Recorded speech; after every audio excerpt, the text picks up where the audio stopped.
Hi friends, welcome to కబుర్లు with Janu YouTube ఛానల్‌కి.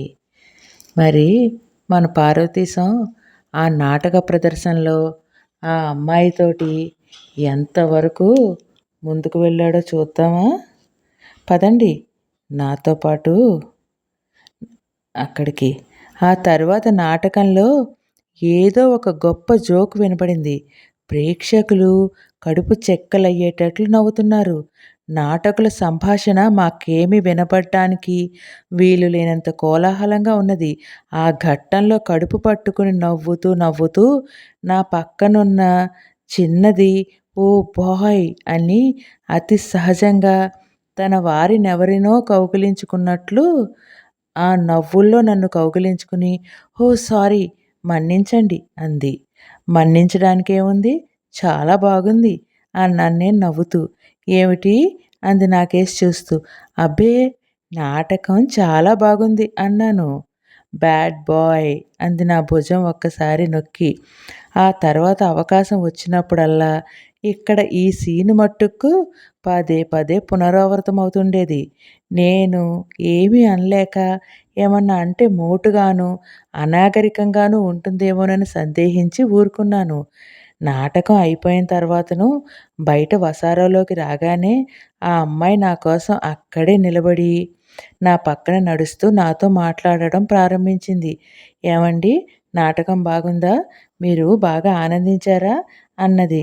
నాటకం చాలా బాగుంది. చాలా ఆనందించాను. అందులో మీరు పక్కనుండడం వల్ల మరీ ఆనందించడానికి వీలు కలిగిందన్నాను. ఓహో! అలాగా! మాటలు చాలా నేర్చారే! మీరెంతకాలమైంది ఇక్కడికొచ్చి? అంది. నేనిక్కడికొచ్చి సుమారు సంవత్సరం కావస్తున్నది. మరి ఇక్కడికి వచ్చిన తర్వాతను మాటలు నేర్చుకోక తప్పుతుందా? అన్నాను. తప్పించుకోవాలంటే తప్పక ఏం చేస్తుంది? అన్నది. మీరొక్కరే వచ్చారే నాటకానికి? మీ స్నేహితులెవరూ లేరా? అనగా యువతీమణులెవరూ లేరా? ఏడాది నుంచి ఏ ఒక్కరు పరిచయం కాలేదా? అన్నది. ఎవరితోటూ పరిచయం కాలేదు. నేనుగా ప్రయత్నించి పరిచయం చేసుకునేటంత చొరవ లేకుండా ఉన్నది. నాకీ జీవితం కొత్త కనుక ఇక్కడి పద్ధతులు అలవాటు లేక మీ బోంట్లతో మాట్లాడడం కొంచెం సిగ్గుగాను, భయంగాను ఉంటుంది అన్నాను. సరే అయితే, మీ భయం కొంత పోగొడతానులెండి. ఈ పరిచయానికి లాంఛనప్రాయంగా మనం ఇక్కడ టీ పలహారం సేవిద్దాం రండి అని నేను సమాధానం చెప్పకుండానే హోటల్‌కి దారితీసింది. సినిమాల్లోంచి విడుదలై వచ్చే జనంతోటి హోటల్ కిక్కిరిసి ఉంది. ఎక్కడైనా కూర్చోవడానికి ఒక్కడికి కూడా చోటు లేదేమో అనిపించింది. చాలామంది అక్కడున్న స్త్రీ పురుషాదులు ఇటువంటి దృశ్యానికి అలవాటు పడిన వాళ్ళైనా కూడా మాకేసి వింతగా చూడడం మొదలెట్టారు. నాకు కొంచెం బెదురుగాను, సిగ్గుగాను ఉన్నది. నేను కొత్తవాడినని ఈ అమ్మాయే సాహసించి నన్ను వెంట తీసుకొచ్చిందని అనుకుంటున్నారని నా అనుమానం. ఇక్కడ చాలా ఇరుగ్గా ఉన్నట్టుంది. పోనీ ఇంకో చోటుకి ఎక్కడికైనా వెళదామా? అన్నాను ఆ అమ్మాయితో. ఇంకో 2 గంటల దాకా ఎక్కడికి వెళ్ళినా ఇలాగే ఉంటుంది. చూద్దాంలెండి. మనకిక్కడ చోటు దొరక్కపోదు. అప్పటికే 11:30 అయింది. తెల్లవారుజామున 2, 3 గంటల వరకు జనం ఇలా ఏదో మెక్కుతూ, తాగుతూ కాలక్షేపం చేస్తారు కాబోలు. అప్పటి వరకు ఈ తిండేమిటి? ఈ తిరగడం ఏమిటి? వీళ్ళు నిద్రెప్పుడు పోతారు? ఉదయాన్నే పనిలోకి ఎప్పుడు వెళ్తారు? వీళ్ళ వ్యవహారం అంతా తలకిందులుగా కనబడుతోంది. వీళ్ళేదో పెద్ద నాగరికులనుకుని వస్తే ఇలా ఉన్నారేమిటి? ఇదేమి నాగరికత అనుకున్నాను. ఇంతలో ఒక ఖాళీ స్థలం కనిపెట్టింది నా స్నేహితురాలు. నా చేయి పట్టుకుని గబుక్కున అక్కడికి లాక్కెళ్ళింది. అక్కడ లఘువుగానే పలహారం చేశాం. పలహారం చేస్తున్నంతసేపు నోరు ఊరుకోకుండా ఆ అమ్మాయి గొణగొణ ఏదో మాట్లాడుతూనే ఉంది. నన్ను 1,00,000 ప్రశ్నలు వేసింది. నేను ఆ దేశం ఎందుకు వచ్చానని, ఎన్నాళ్ళుంటానని, ఎక్కడుంటానని, నాకు సాయంకాలం కాలక్షేపం ఎలా అవుతుందని, నేను వచ్చి సుమారు 3 సంవత్సరాలైనా కూడా స అదేనండి, సంవత్సరం అయినా కూడా ఇక్కడ పిల్లలతో పరిచయం చేసుకోకుండా ఎలా ఉన్నానని, ఇలా ఎన్నో నన్ను ప్రశ్నలడుగుతూ ఏదో తింటూనే ఉంది. నా సమాధానాలు వింటూనే ఉంది. నా సమాధానాలు వింటున్నప్పుడు తింటూనే ఉంది. ఈ 2 పనులు తినడం, మాట్లాడడం ఏకకాలంలో చేయటం నాకు కొంచెం ఇబ్బందనిపించింది. ఆమె అడిగిన ప్రశ్నలన్నిటికీ ఎంతో ఓపికగా, కులాసాగా సమాధానాలు చెప్పాను. అంతసేపు ఆ అమ్మాయి మధ్య మధ్యన నవ్వుతూ చాలా బాగా మాట్లాడింది. ఇక్కడేదో చాలా కాలం నుంచి స్థిరపడిపోయిన వారిలా ఉన్నారు కానీ, కొత్త వారిలా కనబడడం లేదే! అసాధ్యుల్లా ఉన్నారు. మీ దగ్గర ఎలాగైనా కొంచెం జాగ్రత్తగానే ఉండాలనిపిస్తోంది అంటూనే నెమ్మదిగా నాతో నడుస్తూ ట్రామ్ దాకా వచ్చి అక్కడ కూడా నిలబడి ఈవేళ మిమ్మల్ని కలుసుకోవడం నాకెంతో సంతోషంగా ఉంది. నేను ఈ ఊరికి కొత్తే. ఇక్కడ పుట్టినదాన్ని కాదు. ఇక్కడ ఉద్యోగానికి వచ్చి ఒంటరిగా ఉంటున్నాను. నాకున్న స్నేహితులెవ్వరూ అట్టేమంది లేరు. మీరేమనుకుంటున్నారో గానీ అందరితో పరిచయం చేసుకునే చొరవ నాకు లేదు. మీ దేశస్థులని ఈ ఊళ్ళోనే మొదటిసారిగా చూశాను. ఎవరితోటైనా పరిచయం చేసుకుని మీ దేశం సంగతి, సందర్భాలు తెలుసుకుందామని ఎంతో కుతూహలపడుతున్నా ఎవ్వరితోటి తెగించి మాట్లాడలేకపోయేదాన్ని. నేనిదివరకు చూసిన వాళ్ళు చాలా గడుసర్లు, తొందరపాటు మనుషుల్లా కనబడ్డారు. అందుచేతన ఒకరిద్దరు నాతో మాట్లాడడానికి ప్రయత్నం చేసినా నేను మాట్లాడకుండా చక్కా పోయేదాన్ని. మీరెందుకో చాలా పసివారుగాను, అమాయకులుగాను కనబడ్డారు. అందుచేతను సాహసించి మీతో మాట్లాడాను. మీరేమనుకున్నారో ఏమిటో! ఇంకా మనకు ఎవరి దారి వాళ్ళది. నేను ఒంటరిదాన్ని. ఇప్పటికే ఇంటికెందుకు రాలేదా అని మా ల్యాండ్ లేడీ ఏవేవో ఊహించుకుంటుంది. అందుచేతనింక నాకు సెలవిస్తారా? అంది. నాకా అమ్మాయి చెప్పినవి చూస్తే, మాటలు వింటుంటే ఆ అమ్మాయి చెప్పిందంతా నిజమే అనిపించింది. మీ పరిచయం నాకు చాలా సంతోషదాయకంగానే ఉంది. అప్రయత్నంగానే ఆప్తులెవరో ఒకరు తటస్థపడుతుంటారు అన్నాను.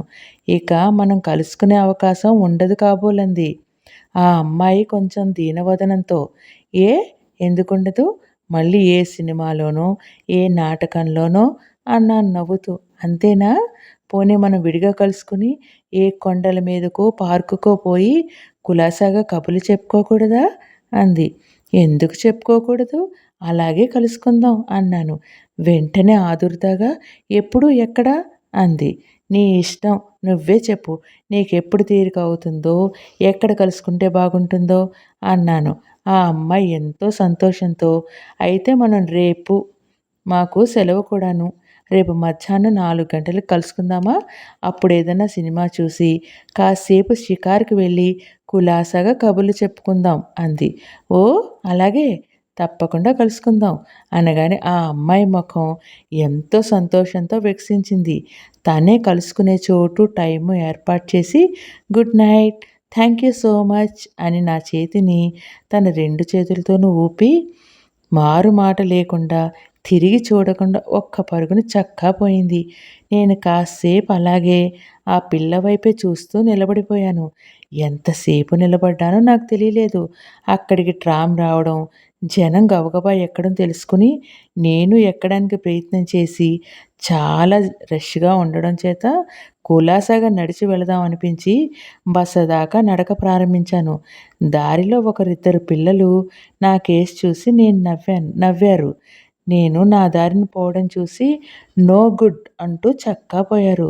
ఒకరిద్దరు నన్ను చూసి కన్నుగీటారు. నేను పలక్కపోయేసరికి నా దగ్గరికొచ్చి హల్లో జానీ అన్నారు. నువ్వు పొరపాటు పడ్డావు. నేను జానీని కానని ముందుకు వెళ్ళిపోయాను. టూ యంగ్ అనుకుని నవ్వుకుంటూ వాళ్ళు వెళ్ళిపోయారు. దారిన పోయే యువతీ యువకులు పరస్పరాలింగనాల్లో నడుస్తూ ఈ వేడుక చూస్తూ వాళ్ళు చక్కా పోయారు.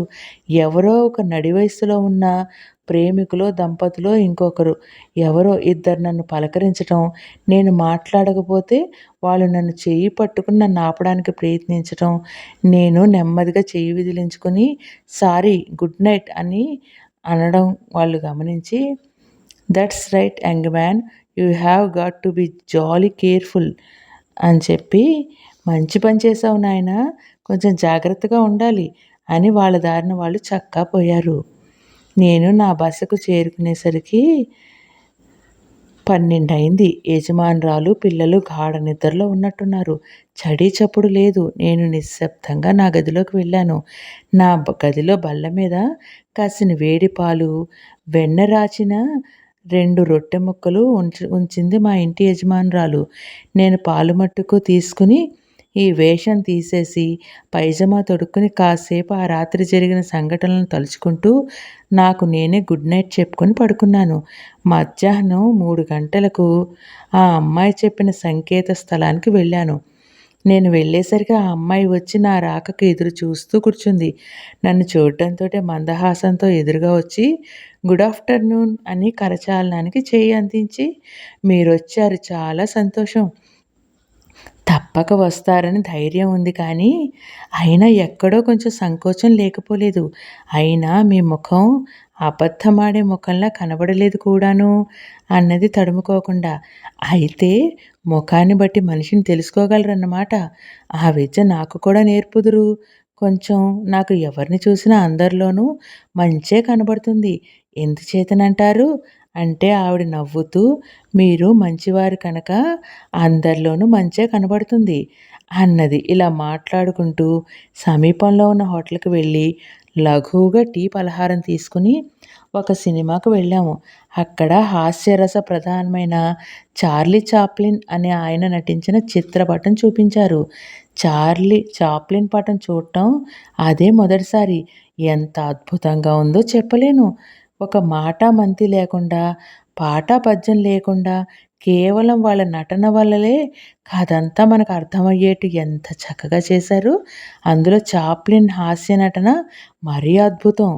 అతని పటం చూసి సుమారు గంట సేపు నేను, నాతో సమానంగా పక్కనున్న అమ్మాయి, మేమన్న మాటేమిటి, ఆ హాల్‌లో ఉన్న ప్రేక్షకులంతా ఆ హాస్య నటన చూసి ముగ్ధులై, పరవశులై ఒళ్ళు తెలియని ఆనందంలో మునిగిపోయాం.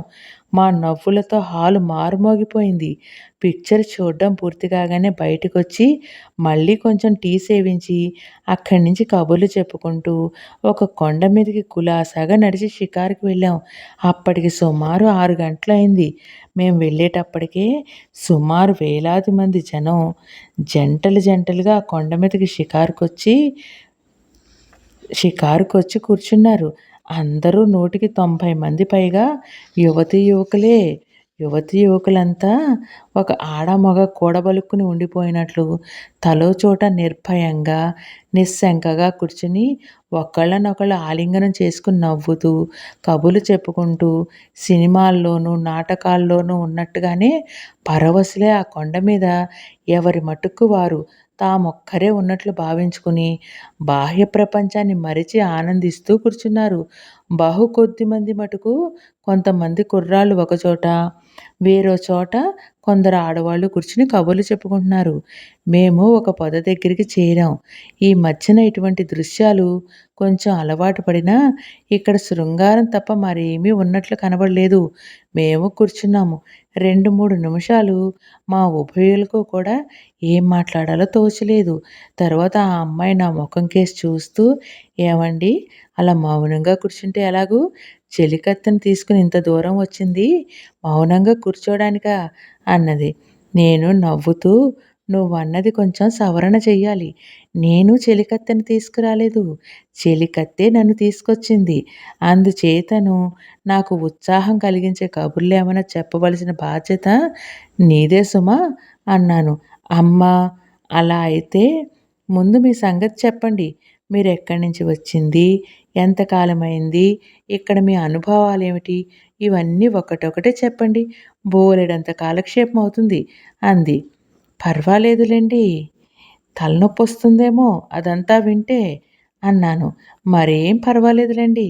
తలనొప్పి ప్రారంభం కాగానే నేను మీతోటి చెప్పకుండానే వెళ్ళి ఒక తలనొప్పి మాత్ర తెచ్చుకుంటాను అన్నది నవ్వుతూ. ఈ రీతిగా మొదలైన పరిచయ వాక్యాలతో 2, 3 గంటల సేపు నేనేం మాట్లాడానో, ఆ అమ్మాయి ఏం మాట్లాడిందో, ఎవరో ఒకరం ఏం మాట్లాడామో తెలియకుండానే పరస్పర పరిచయం, సంభాషణలో కాలం ఎంత అయిందో కూడా తెలియకుండా మాకు అలా పరిగెడుతూ ఉంది. అలా మాకు కాలం పరిగెడుతున్నా కూడా మా కడుపులు మాత్రం గుర్తు చేశాయి. మేమిద్దరం లేద్దామా అని ఏకకంఠంతో అనుకుని లేచాక, అనగా నేను ముందు లేచి ఆ అమ్మాయికి నా చెయ్యి అందించి లేవదీసి నెమ్మదిగా హోటల్ వైపు సాగాం. అక్కడ పలహారం చేసి ఎవరి దారిన వాళ్ళం మళ్ళీ ఎప్పుడో కలుసుకుందాం అనుకుని విడిపోయాం. ఇంటికి వచ్చి ఆలోచించుకుంటూ చాలాసేపు కూర్చున్నాను. ఆ అమ్మాయి చాలా బుద్ధిమంతురాలు, నెమ్మదైన పిల్లలా కనపడింది. నాటకశాలలో కనపరిచిన చొరవ ఈ మాటేమీ ప్రదర్శించలేదు. దగ్గరికి రావడానికి కానీ, మాటల్లో కానీ, చేతలో కానీ ఏ ప్రయత్నం చేయలేదు. ఏదో ఒక కొత్త మనిషితో పరిచయం కోసం వచ్చినట్లు ఉంది. కానీ అంతకంటే ఏమీ ఆశించినట్లు ఎటువంటి సూచన కనపరచలేదు. నాకెలాగునో నాలాగే ఆమె కూడా ఒంటరిగా ఉండి కాలక్షేపం కోసం వచ్చిందని అనుకున్నాను. ఇలా అనుకుంటుండగా మా ఇంటావిడ కూతురు నెమ్మదిగా లోపలికి వచ్చి, "ఏవండీ శ్యామ్ గారు, ఏం ఆలోచిస్తున్నారు?" అని చెప్పి అడిగింది. "ఏమిటి? నువ్వింకా చదువుకోలేదా? పడుకోవట్లేదా?" అని చెప్పేసి అడిగాను. "సరేలెండి, మీరు చదువుకోలేదు, పడుకోలేదే" అన్నది. "నా మాటకేం గాని, నువ్వెందుకు పడుకోలేదు? చిన్న పిల్లలందరూ కొన్ని గంటల క్రితమే పడుకోవాలి కదా" అన్నాను. "నిజమే సుమండి. అయితే మీరే చెప్పారుగా చిన్న పిల్లలని. అది మనకు వర్తించదులెండి. ఎంతకీ మీ సంగతేమిటో చెబుదురు. మీరెక్కడికి వెళ్ళింది, ఏం చేసింది చెప్పాలి. నాకు నిద్ర రావడం లేదు" అంది. "సరే, తప్పనిసరి అయితే చెబుతాను. నీకు కొంచెం కోపం వస్తే నన్నేమీ అనకూడదు" అన్నాను. "నాకు కోపం ఎందుకొస్తుంది? ఇంతకు కోపం వచ్చే పనేం చేశారో" అన్నది. "మొన్న నాటక రంగానికి వెళ్ళాను. అది చాలా బావుంది. అక్కడొక చక్కని చుక్కతో పరిచయమైంది. ఎంత బాగుందనుకున్నావు ఆ అమ్మాయి" అన్నాను. ఆ ఈ పిల్ల ముఖంకేసి చూస్తూ. ఆ అమ్మాయి ముఖంలో వికాసం, ఉత్సాహం తగ్గి కొంచెం ఆగ్రహం పొడసూపింది. "పోనీలెండి, ఎంత బాగుంటే నాకెందుకు? కనబడ్డదేం పాపం, పరిచయమైందే. అయితే ఈవేళ ఆ అమ్మాయితో షికారుకెళ్ళారా?" అంది కొంచెం చురుగ్గా. "అవును, ముందు పలహారం చేసి, తర్వాత సినిమాకెళ్ళి, ఆ తర్వాత కొండల మీదకెళ్ళి షికారుగా కులాసాగా కబుర్లు చెప్పుకుని మళ్ళీ పలహారం చేసి, ఇక్కడికొచ్చి ఈ అమ్మాయి సౌందర్యం గురించి, సంభాషణ చాతుర్యం గురించి ఆలోచిస్తూ కూర్చున్నాను" అన్నాను. "ఓహో! అలాగా పాపం. మీ ఆలోచనలకు అడ్డొచ్చాను. మన్నించండి. ఇదా మీ వ్యవహారం? ఇప్పుడు తెలిసిందిలెండి మీ సంగతి. మా అమ్మతోటి చెప్పి మీ సంగతంతా మీ ఇంటికి ఉత్తరం రాయించకపోతే అడగండి.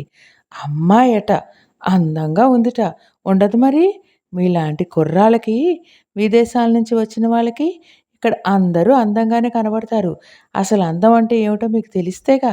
అందంట, అందం" అని విసవిస రుసరుసలాడుతూ గిర్రున తిరిగి వెళ్ళబోతున్న పిల్లని రెక్క పట్టుకుని వెనక్కి లాగి, "కొందరు పిల్లలు కోపం వచ్చినా కూడా అందంగానే ఉంటారు సుమా" అని దగ్గరికి తీసుకుని బుగ్గ మీద చిన్న ముద్దు పెట్టుకున్నాను. "చాల్లేండి, సంతోషించాం. ఆ అమ్మాయి దగ్గర చేసిన పనులేమీ ఇక్కడ చెయ్యక్కర్లేదు. అవన్నీ తలుచుకుని పడుకోండి పాపం" అంది. "అక్కడ ఈ చిన్న పని కూడా చేయలేదంటే నువ్వు నమ్మవు. మరి ఎలాగా? ఇంత కోపం ఎందుకమ్మా నా మీద" అన్నాను నవ్వుతూ. "మీరెవరు, నేనెవరు? మీ మీద నాకెందుకు కోపం" అంది. "అయితే నువ్వు ఊరికే తమాషా చేస్తున్నావన్నమాట. పోనీలే, ఈ గొడవలకేం గాని, చార్లీ చాప్లిన్ పిక్చర్ ఎంత బాగుందనుకున్నావు? నాకు మళ్ళీ అది గాని, అతనిదే మరొక పిక్చర్ గాని చూడాలని ఉంది. నువ్వు తీసుకెళ్ళక తప్పదు నన్ను. ఏమంటావ్" అన్నాను. "సంతోషించానులెండి" అంటూ ఒక్క మాట నన్ను వెక్కిరించి నాకందకుండా ఒక్క పరుగున అవతలికెళ్ళిపోయింది. ఎంత చిత్రం! ఈ అమ్మాయికి కూడా అసూయే కాబోలు. అందుకనే ఆయనెవరో స్త్రీకి మారుపేరు అసూయ అన్నాడు అని నాలో నేను నవ్వుకుంటూ పడుకునే ప్రయత్నం చేశాను. ఆ ఊళ్ళో అనగా ఎడెంబెరలో ఉన్న భారతీయ విద్యార్థులందరిలోనూ నేనే చిన్నవాడిననుకుంటాను. అయినా ఎందుచేతనో మరి అందరి ఆదరణకి, అభిమానానికి పాత్రుడినయ్యాను. ఎందుచేతనంటే కారణం చెప్పలేను. అన్ని భాషల వారు, అన్ని రాష్ట్రాల వారు కూడా నేను కనబడితే ఉత్సాహంగా, సంతోషంగా పలకరించి నా యోగక్షేమం విచారిస్తూ ఉంటారు. మా క్లాసులో తోటి స్కాట్ విద్యార్థులు కూడా నేనంటే అభిమానం పెంచుకున్నారు.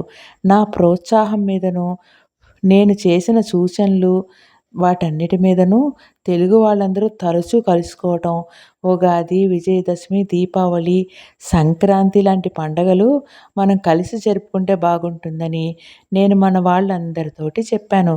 మా రాజు కూడా నా సూచనను బలపరిచాడు. అందుకు ఆంధ్ర సోదరులందరూ కూడా ఏకగ్రీవంగా ఆమోదం తెలిపారు. అప్పటికి వారం రోజుల్లో రానున్న ఉగాది పండుగతో మా తీర్మానం అమలు ప్రారంభించాం. ఆనాడు కార్యక్రమం వేప పువ్వు పచ్చడితో కాక అది దొరకని కారణం చేతలెండి. ఉదయాన్నే పులిహార పలహారంతో ప్రారంభించాం. పులిహార నేను, రాజు కలిసి తయారు చేశాం. పోపు దగ్గరికి వచ్చేటప్పటికి నూనె లేదన్న సంగతి జ్ఞాపకం వచ్చింది. అక్కడ మన నూనెలేమీ దొరకవు. నెయ్య బాగుండదు. అందుకని మా ల్యాండ్ లేడీని సంప్రదించి ఆమెను వెంటనే బజారుకు తోలి ఆలివ్ ఆయిల్ తెప్పించి దానితో పని జరిపాం. పులిహార బ్రహ్మాండంగా ఉందని మిత్రులందరూ మమ్మల్ని అభినందించారు. కొట్టులో ఏకకాలమందు ఇన్ని మిరపకాయలు, చింతపండు, ఆవాలు వగైరా కొంటుంటే కొట్టువాడు నిర్ఘాంతపోయి ఎందుకని మమ్మల్ని అడిగి ఇవన్నీ పలహారాలకు ఉపయోగిస్తాం అనడంతోటే అవి తిని మేము ఏమైపోతామో అని వాళ్ళు హడలి బేజారయ్యారు. మధ్యాహ్నం ఓ చిన్న సభ ఏర్పాటు చేసుకొని అక్కడ పాటలు, పద్యాలు వీటన్నిటితోటి ఆనాటి కార్యక్రమం నిర్విఘ్నంగా జరుపుకున్నాం. ఆ సభకు మనవాళ్లే కాకుండా కొందరు ఇతర రాష్ట్రీయులు కూడా వచ్చి మెచ్చుకొని ఆనందించారు. ఆ తర్వాత వాళ్ళు ఇలాంటివి జరుపుకుంటే బాగుంటుందని నిశ్చయించుకున్నారు. ఆనాడు ఒకరిద్దరు దక్షిణాత్యులు, ఒక తెలుగతను కొత్తగా వచ్చారు. వాళ్ళు ఈ సభకొచ్చారు. అందులో కొత్తగా వచ్చిన తెలుగతను నేనిక్కడ సభా నిర్వహణ బాధ్యత వహించడం, హడావిడిగా అందరితోనూ తిరగడం చూసి నేనేదో నాయకుడిని అనుకుని నెమ్మదిగా నా దగ్గరికి వచ్చి పరిచయం చేసుకున్నాడు. సభాంతమందు అతనికి ఇంకా ఎక్కడా గది దొరకలేదని, ఒక చిన్న హోటల్లో ఉన్నానని, తెలిసిన వాళ్ళెవరూ లేరని, తనకు ఆ విషయంలో కొంత సహాయం చేయాలని అర్థించాడు. సరే, దీనికేముంది, తప్పకుండాను, మర్నాడు కలుసుకుందాం అని చెప్పి అతన్ని పంపించాను.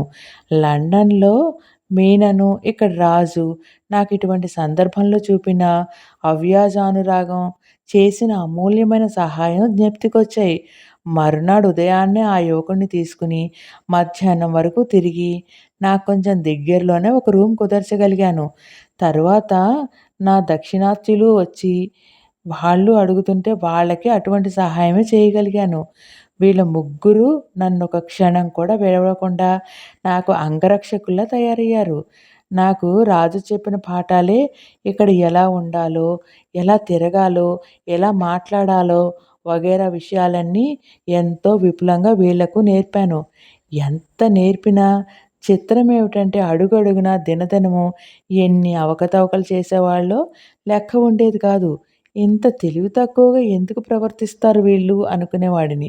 రోడ్డు మీద నడవడం దగ్గర నుంచి భోజనం దగ్గర ఆచరించవలసిన విధానం వరకు అన్నీ పిల్లవాళ్ళకి చెప్పినట్లు చెప్పాను. అయినా సరే నడుస్తూ రోడ్ల మీద కాండ్రించి ఉమ్మేయడం, ముక్కు చీదటం మొదలగు పనికిరాని ఇటువంటి పనులు ఎన్నిసార్లు వద్దని చెప్పినా వాళ్ళకో పట్టాన ఎక్కలేదు. అందులో ఒక అతనికి ముక్కుపొడం అభ్యాసం కూడా ఉందిట. వాడస్తమాను బుర్రమని పొడుం పీల్చటం, బర్రమని చీదటం. ఆ చెయ్యి లాంతర స్తంభానికో, ట్రామ్‌కో, కారుకో పూయటం. చూసిన వారందరూ అసహ్యించుకోవటం. నేనా విషయం అతనికి తెలియపరిచి, ఇంతకు నీకు ఈ పొడుం ఎక్కడ దొరికింది అన్నాను. మా ఇంటి దగ్గర నుంచి తీసుకువచ్చానండి అన్నాడు. నాకు నవ్వొచ్చింది. పొడం కూడా తీసుకొచ్చావా బాబూ? ఏమాత్రం తెచ్చావేంటి అన్నాను. బరువుగా ఉంటుందని అట్టే తేలేదండి. ఒక వీసెడు మట్టుకు తెచ్చాను అన్నాడు. అంతే, నా గుండె ఆగిపోయినంత పనైంది. వీసెడే? మరిక్కడ దొరుకుతుందో దొరకదో, దొరక్కపోతే మనం చేసుకోవడానికి సాధన సామగ్రి సంపాదించే వరకు సరిపోతుందనే ఉద్దేశంతో ఒక వీసెడే తెచ్చాను. శాంపిల్ చూస్తారా అన్నాడు నవ్వుతూ, తన పొడుంకాయ తీస్తూ. వద్దులే బాబు, ఉంచు. ఇంకేం తెచ్చావేమిటి అన్నాను.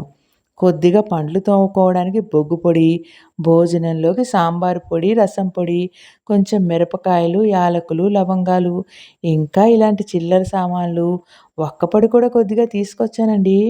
తర్వాత మిగతావి ఇక్కడ దొరుకుతాయి కదా అన్నాడు. దొరక్కేం చేస్తాయి? చచ్చినట్లు దొరుకుతాయి.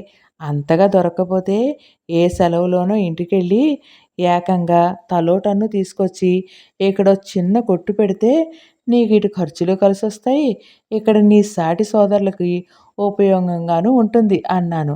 నేను నిజంగా అన్నానో, వేళాకోళంగా అన్నానో అర్థం కాలేదు వాడికి. అయినా నవ్వుతూ, అవును సార్. మీరు చెప్పింది నిండా బాగుంది సార్. మంచి ఐడియా చెప్పారు సార్ అని నన్ను స్తోత్రం చేసి, నాకు మరీ సన్నిహితుడై ఊరుకున్నాడు. వాళ్ళు విద్యాలయంలో చేరారు. ఎవళ్ళ చదువులు వాళ్ళు ప్రారంభించారు.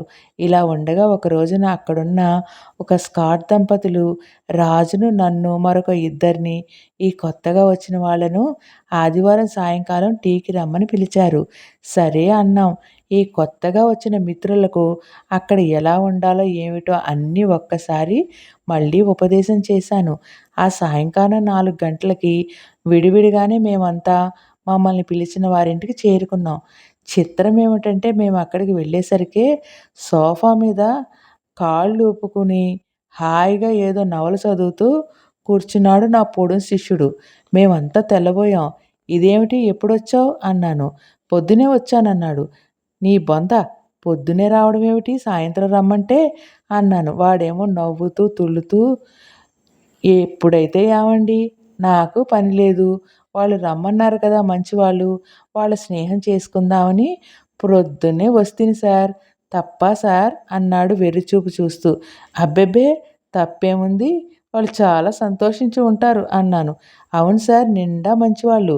చాలా మర్యాద చేశారు సార్ అన్నాడు. ఇంతట్లోకే యజమానురాలు వచ్చి పరస్పరం గుడ్ ఈవినింగ్, గుడ్ ఆఫ్టర్నూన్లు, హౌ డు యూ డూలు అయిన తర్వాత నేను నెమ్మదిగా ఆమెను యువతలకి పిలిచి, వాడేదో ఉదయాన్నే వచ్చాడట. మీరేమీ అనుకోక మమ్మల్ని మన్నించండి. కేవలం అమాయకత్వమే కానీ మరో ఉద్దేశం లేదు వాడికి. ఇంకెప్పుడు ఇటువంటి తెలివి తక్కువ పని జరగదు అని హామీ ఇచ్చాను. ఆమె నవ్వుతూ, దీనిలో మీరింత బాధపడడం ఎందుకు? పర్వాలేదులెండి. ఏదో తెలియక ఊళ్ళో వాళ్ళ చుట్టాలింటికి వెళ్ళినట్లు వచ్చాడిక్కడికి. తప్పేముంది? అన్నాను. ఎంత గడసరివమ్మా అని లోపల అనుకుని, మీరింత ఆర్ద్రతతో అర్థం చేసుకుని ఆదరించినందుకు చాలా సంతోషమండి.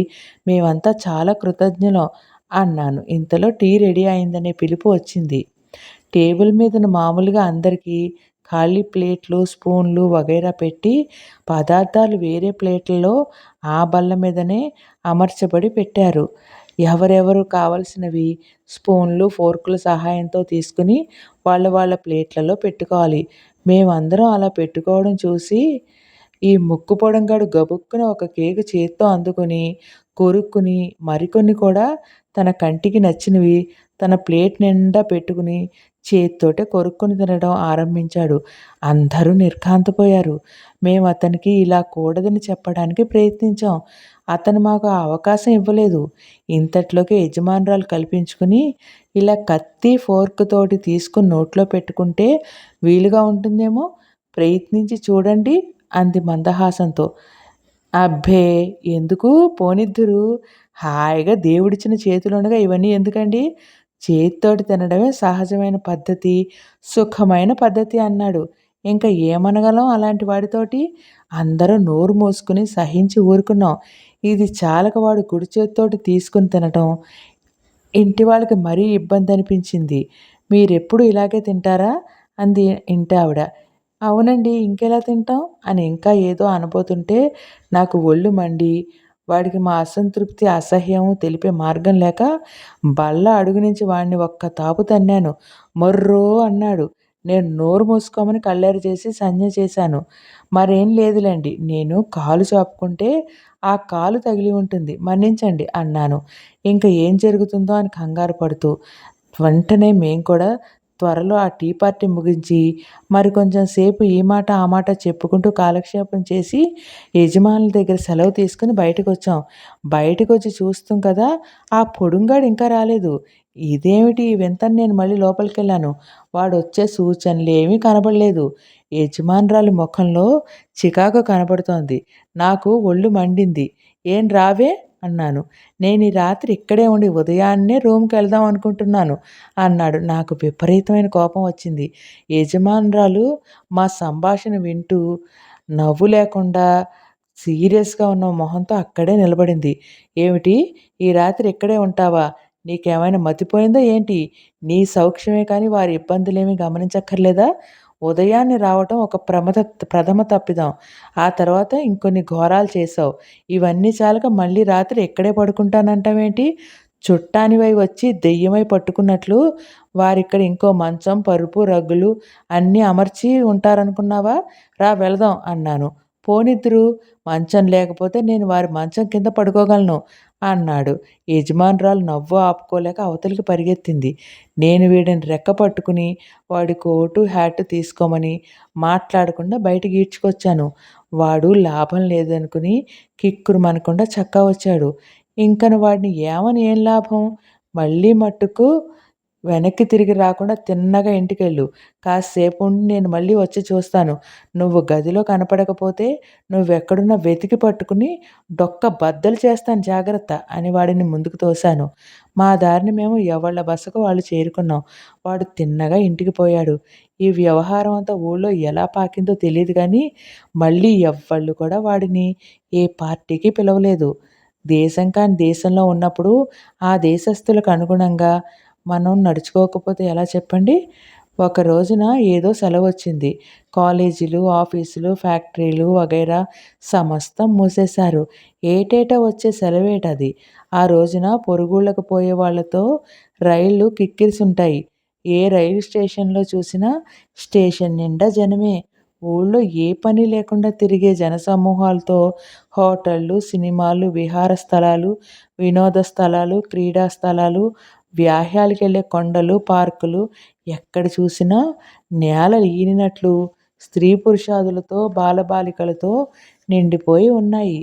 చిత్రం ఏంటంటే ఇంత జనసమ్మర్దం ఉన్నా ఎక్కడ తొక్కిడి గానీ, ఒకళ్ళనొకళ్ళు తోసుకోవడం కానీ, చిల్లర దెబ్బలాటలు కానీ, ఒకళ్ళనొకళ్ళు మాటామాట అనుకోవడం కానీ కనిపించదు. ఇంతమంది జనమున్నా మన తీర్థాల్లో ప్రజల్లాగా ఇక్కడ జనం మైమరిచి సంచరించరు. అందరూ ఏకకంఠంతో మాట్లాడినా శబ్దం వినపడదు. అక్కడక్కడ నవ్వులు మట్టుకు వినపడతాయి. జనసమూహం ఊరమ్మట బలాదూరు తిరిగేవాళ్ళు తిరుగుతూ ఉంటే ఆరుబయట ఆడుకునే ఆటలు టెన్నిస్, బ్యాడ్మింటన్ వగైరాలు ఆడుకునేవాళ్ళు. సెలవు రోజున కనుక రోజంతా ఉండే సినిమాలకు వెళ్ళేవారు. ఊరి కబుర్లు చెప్పుకుంటూ రోడ్ల వెంబట తిరిగేవాళ్ళు. బట్టలు, వస్తువులు వగైరా సామాన్లతో నిండి ఉన్న పెద్ద దుకాణాల వద్ద నిలబడి అద్దాల తలుపుల వెనక అందగా అమర్చబడిన వస్తు సముదాయాన్ని చూస్తూ గంటల తరబడి నిలబడి చూస్తే స్త్రీ జనం. వీళ్ళని చూస్తూ ఆనందించే నా బోటి యాకాకులతో రోడ్లు కిటకిటలాడుతూ ఉన్నాయి. మరికొందరు నడి వయస్సు వాళ్ళు, కొందరు వయస్సు ముదిరిన వాళ్ళు ఒక పబ్లిక్ టౌన్‌లోకి వెళ్ళి అక్కడ కొంచెం మద్యపానం చేస్తూ స్నేహితులతో ఒక గంట గడిపి అక్కడి నుంచి మరో చోటకి, అక్కడి నుంచి మరో చోటకి ఇలా గంటకొక పబ్బు చొప్పున మారుతూ ఆ రోజంతా గడిపే సోదరులు కొందరు. అన్ని గంటలు మద్యపానం చేసినా మనవాళ్ళకి మళ్ళీని పెద్ద పెద్ద కేకలు వేయటం, దెబ్బలాడటం, హద్దుమీరి సంచరించడం సాధారణంగా కనిపించదు. మేము అంటే మన దేశస్థులం ఇంట్లో చదువుకుంటూ కూర్చునో, స్నేహితులకు ఇళ్ళకు వెళ్ళో కాలక్షేపం చేసుకుంటూ సాయంత్రం కొండల మీదకి బయలుదేరాం. నేను బయలుదేరి యువతలకొచ్చేసరికి మరికొందరు మిత్రులు కూడా కలిసి ఈవేళ చెడుగుడు ఆడాలని బయలుదేరాం. వెళుతుంటే ఒక విచిత్రమైన తమాషా జరిగింది. రోడ్డు మనుషులతోటి, వివిధ వాహనాలతోటి కిక్కిరిసి ఉంది. రోడ్డు ఈ పక్క నుంచి ఆ పక్కకు వెళ్ళటం చాలా కష్టంగాను, ప్రమాదభరితంగాను కనబడింది. అయినా ఒకచోట దాటక తప్పనిసరి. ఆ ప్రయత్నం మీద ఎవరికి వారే విడివిడిగా తొందరగా దాటడానికి ప్రయత్నిస్తున్నాం. నా పక్కనే ఒక నడివయస్సు దాటిన మనిషి. ఈ రోడ్డు దాటే ప్రయత్నంలో కొంచెం తూలుతూ నడుస్తున్నాడు. వాడెక్కడ పడిపోతాడో, ఏం ప్రమాదం జరుగుతుందో అనే భయంతో నేను దగ్గరగా వెళ్ళి అతని చెయ్యి పట్టుకుని, "రండి, నేను జాగ్రత్తగా తీసుకెళ్తాను. మీకేం భయం లేదు" అన్నాను. అతనొక పెద్ద నవ్వు నవ్వి నా చేయి విదిలించుకొని నాకేసి నిదానంగా చూస్తూ పడబోయి నిలదొక్కుకుని, "అబ్బాయి, నీ వయస్సుకి ఇంత మదిర పుచ్చుకోకూడదు. చూసావా అది భరించలేక ఎలా తూలుతున్నావో? కొంచెం జాగ్రత్తగా వెళ్ళు. నాకు తొందర పనుంది" అని తూలుతూ ముందుకు సాగాడు. బళ్ళ రద్దీ చాలా ఎక్కువగా ఉంది. ఉఫ్ బర్ మ మధ్యన అర్జునుడు రథం నడిపినంత నేర్పుతో ఈ వాహనాలను తప్పించుకొని నడవాలి. ఈ మనిషి ఇంకొక 4 అడుగులు ముందుకు వేసి దబీమని కింద పడిపోయి, ఎదరవైపు నుంచి వస్తున్న 30 ఏళ్ల స్త్రీ మీద పడి, ఆమెను గట్టిగా పట్టుకొని నిలబడి నవ్వుతూ, ఆమెకేసి చూసి కొంచెం ముద్ద మాటలతో "థాంక్ యూ డియర్" అన్నాడు కష్టం మీద. ఆమె చీదరించుకొని, ఆ వాసన భరించలేక ఆ మనిషిని అవతలికి తోసేయబోయింది. అతడామెను మరింత గట్టిగా పట్టుకొని అన్నాడు, "కలిసుంటే నిలబడతాం, విడిపోతే పడిపోతాం" అన్నాడు చాలా గంభీరంగా. రోడ్డు దాటుతున్న జనమంతా విరగబడి నవ్వారు. బండ్లు ఎక్కడికక్కడ నిలిచిపోయాయి. ఆమె ఎంతో సిగ్గుపడిపోయింది. ఎవరో ఎక్కడినుంచో ఒక కానిస్టేబుల్ వచ్చి ఈ మనిషిని ఇవతలికి లాగి ఆవిడకి క్షమాపణలు చెప్పి జాగ్రత్తగా వెళ్ళమని చెప్పాడు. మేం కులాసాగా నవ్వుకుంటూ చెడుగుడాటకు వెళ్ళాం. అక్కడ మా స్కాచ్ స్నేహితులు కూడా మమ్మల్ని కలుసుకున్నారు. వాళ్ళొక పార్టీగా, మేమొక పార్టీగా చెడుగుడు బ్రహ్మాండంగా ఆడాం. చుట్టుపట్ల కొన్ని వందల మంది ప్రేక్షక సమూహం హర్షధ్వానాలు చేశారు. ఆ రోజు మా ఆట ఎగ్జిబిషన్ ఆటలా తయారైంది. ఇంకనూ ఒక రోజున ఎప్పుడో మ్యాచ్ ఏర్పాటు చేయాలని నిశ్చయం చేసుకొని విడిపోయాం. నేను, మనవాళ్ళు కొందరు కూర్చుని కాసేపు కబుర్లు చెప్పుకుని బయలుదేరి వస్తుంటే మరొక చిత్రమైన సన్నివేశం కనబడింది. ఇక్కడ కొందరు విద్యార్థికులు వారు అభ్యసించిన విద్యలో పండితులైన వాళ్ళు, జీవనోపాధికి ఏ ఉద్యోగం చేస్తున్నా తమ అభ్యసించిన శాస్త్రమును మరిచిపోకుండా, బోటనీని చదివిన వాళ్ళు బోటనీ గురించి, జియాలజీ చదివిన వాళ్ళు ఆయా శాస్త్రాలకు సంబంధించి వస్తు విశేషాలు సేకరించడానికి ప్రయత్నం చేస్తుంటారు. అందులో ముఖ్యంగా ఎంటిమాలజీ అనగా క్రిమికీటకాదులకు సంబంధించిన విద్య అభ్యసించిన వారు ఏదైనా ఒక కొత్త రకం ఎగిరే రంగురంగుల రెక్కల పురుగులు కానీ, సీతాకోకచిలుకలు గానీ కనపడితే వాటినెలాగైనా ఒక్క పురుగునైనా మచ్చుకు పట్టుకోవాలనే ప్రయత్నం చేస్తుండడం నేను చాలా సార్లు చూశాను. ఆ రోజున మేము ఇంటికి బయలుదేరుతుంటే అప్పటికి బాగా చీకటి పడి దీపాలు పెట్టారు. జనసమ్మర్దం చాలా వరకు తగ్గిపోయింది. మేము నడిచి వెళ్తుంటే ఒక లాంతరు స్తంభం దగ్గర ఒక పాదరి నిలబడి ఆ దీపం కేసి దాని చుట్టూ పరిభ్రమిస్తున్న రెక్కల పురుగులకేసి తదేక దీక్షగా చూస్తున్నాడు. నేను, మాలాంటి వాళ్ళు మరికొంతమంది ఏమిటి ఈయన చూస్తున్నాడని మేము చూస్తూ నిలబడిపోయాం. ఒక 2 నిమిషాల్లో ఆయన నెమ్మదిగా లాంతరు స్తంభం పైకి పాకడం మొదలుపెట్టాడు. ఆ పని మామూలుగా రోడ్డు మీద ఎవరు చేసినా హాస్యజనకంగానే ఉంటుంది. అందులోనూ కొంచెం వయస్సు మీద పడిన మత ప్రబోధకుడైన ఫాదరే ఆ పని చేస్తుంటే ఎందుకో మాకు మరీ నవ్వొచ్చింది. ఆయన ఇదేమీ గమనించకుండానే పైకి బహు నెమ్మదిగా పాకుతున్నాడు. ఇంతలోనే మరొక ఆసామి, కొంచెం పెద్దవాడు, మదిర భారంతో తూలుతూ మా దగ్గరికొచ్చి నిలబడి పైకెక్కుతున్న మనిషిని చూసి ఆయన ఫాదరే అని గ్రహించి ఆయన పైకి ఎందుకు ఎగబాకుతున్నాడో మాకు మళ్ళీని ఊహించలేక ఒక్క క్షణం ఆలోచిస్తూ నిలబడి సమాధానం దొరికినట్లు మా వైపు చూసి నవ్వుతూ కన్నుగీటి, "హాయ్ మేట్, కిందకి రా, అగ్గిపుల్ల నేనిస్తాలే" అని కేక వేశాడు.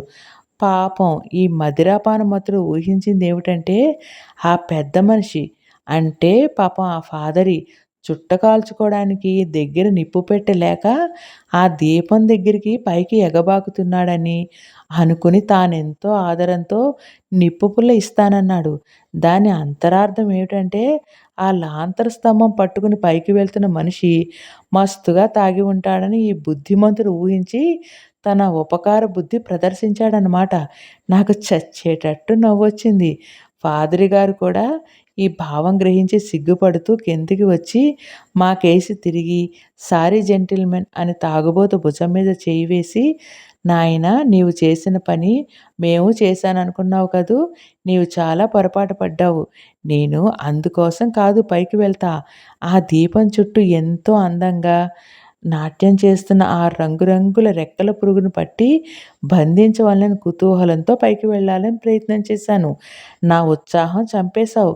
నడువు నీవు నెమ్మదిగా ఎవరిళ్ళకి వారు చేరుకుందాం. నీవు జాగ్రత్తగా వెళ్ళగలవా? నా సహాయం కావాలనా? అన్నారు ఫాదరి. అక్కర్లేదండి ఫాదరి. జాగ్రత్తగానే వెళ్తాను. మన్నించండి నేను పొరబడ్డాను ఫాదర్. గుడ్ నైట్ ఫాదర్ అని తొందరగా నడవబోయి ముందుకు పడబోతుంటే ఫాదర్ అతన్ని పట్టుకుని లేవదీసి కొంత దూరం కూడా వెళ్ళి సాగనంపారు. ఇలాంటి హడావిడి రోజుల్లో ఇలాంటివి ఎన్నెన్నో రకాలు వింతలు, విశేషాలు కనబడుతూ హాస్యజనకంగా ఉంటాయి. ఈ దేశంలో ఒక ఆచారం ఉంది. సెలవులు ఇవ్వడంతోటే విద్యార్థులు గానీ, ఆఫీసులో పనిచేసేవారు గానీ, ఫ్యాక్టరీలో పనిచేసే కార్మికులు అందరూ కూడా ఉన్న ఊరు విడిచి ఏ సముద్ర తీరానికో పోయి కొన్ని రోజులు అక్కడ గడుపుకొని, మళ్ళీ కొంత శక్తి సంపాదించుకొని వారి వారి పనుల్లోకి వస్తూ ఉంటారు. మెరక ప్రదేశంలో ఉన్నవారు సముద్ర తీరానికి పోతారు. సముద్ర తీరవాసులు ఏ పర్వత ప్రాంతాలకో పోతారు. ఈ గాలి మార్పు, నీటి మార్పు ఒక్క 10 రోజుల్లో అద్భుతమైన పని చేస్తుంది. బోలెడంత ఆరోగ్యాన్ని చేకూరుస్తుంది. ఆఖరికి ఒక రోజు సెలవైనా సాధ్యమైనంత వరకు ఉన్న ఊరిని విడిచి వెళ్ళిపోతూ ఉంటారు. అందుచేతన ఈ వేసంగి సెలవుల్లో నాకు అటువంటి సరదా పుట్టి ఐర్లాండ్ వైపున్న సముద్ర తీరానికి వెళ్ళాలని నిశ్చయం చేసుకున్నాను. ఇంకెవ్వరితోటి చెప్పకుండా మా గురువుగారి ఉపదేశాన్ని అనుసరించి ఈ సెలవులు కూడా ఒంటరిగా వెళ్ళవాలని నిశ్చయించుకున్నాను. స్టేషన్‌కి వచ్చేటప్పటికి స్టేషన్ అంతా జనంతో కిటకిటలాడుతోంది. టికెట్ సంపాదించి రైలు పెట్టెలో ఒక చివర స్థలం సంపాదించి కూర్చున్నాను. నా పక్కన సుమారు 20 ఏళ్ల యువతి ఒకతి కూర్చుంది. నన్ను చూసి చిరచిరలాడుతుందేమో అనుకున్నాను. కానీ నవ్వుతూనే ఆహ్వానించి తను పక్కకి జరిగి కిటికీ దగ్గర నాకు చోటిచ్చింది. ఆమె పక్కన 25 ఏళ్లలోపు యువకుడు కూర్చున్నాడు. ఇక్కడ తక్కిన వారందరూ కూడా యువతీ యువకులే. ఎవ్వరి మట్టుకు వారు మందర స్థాయిలో వారి వారి కబుర్లలో మునిగిపోయారు. నాకు, నా పక్కనున్న అమ్మాయికి, ఆమె పక్కనున్న ఆయనకి మాట్లాడడానికి ఎవ్వరూ కనబడలేదు. నాకెవ్వరితోనూ మాట్లాడవలను అనే కుతూహలం కూడా లేదులెండి. అందుచేతను అక్కడున్న వారి మొఖాలు చూస్తూ కూర్చున్నాను. నా పక్కనున్న అమ్మాయి ఏదో నవల తీసి అతి శ్రద్ధగా, పరీక్షకు చదువుతున్నంత శ్రద్ధగా పుస్తక పఠనం ప్రారంభించింది. ఆమె పక్కనున్న ఆసామి ఏం చేయడానికి తోచక, ఎవరితోనూ మాట్లాడడానికి ఖాళీగా ఉన్నవారెవరూ లేక, నాతో మాట్లాడడం ఇష్టం లేక, పక్కనున్న యువతితో మాట్లాడవలనని చేసే ప్రయత్నం, నవ్వడం, కన్ను గీటడం, దగ్గరగా జరగడం వగైరా ప్రయత్నాలేమీ ఫలించకపోగా ఎంతో బాధగా కూర్చున్నాడు. వాడిని చూస్తే జాలేసింది. ఇంకా స్టేషన్‌లోనో, మరో స్టేషన్‌లోనో ఎక్కడో ఈ పెట్టెలో నుంచి మారతాడనుకున్నాను. కానీ తరువాత 2 స్టేషన్‌లు వచ్చినా అతను మారలేదు సరికదా, బాధపడడం మానలేదు. ఇలా మరికొంత దూరం ప్రయాణం చేసేసరికి రైలు ఒక సొరంగంలో ప్రవేశించింది. అంతా గాఢాంధకారమైంది. ఈ మార్గం అందరికీ తెలుసు కాబోలు. ఈ క్షణం కోసం నిరీక్షిస్తూ అందరూ తయారై ఉన్నట్లు ఏకకాలమందు ఓ 20 ముద్దుల శబ్దం వినపడింది. నా పక్కనున్న అమ్మాయి నాకు తెలియకుండానే లేచి తలుపు దగ్గర నిలబడింది. ఎవరివో 2 చేతులు నన్ను బలంగా ఆలింగనం చేసుకున్నాయి.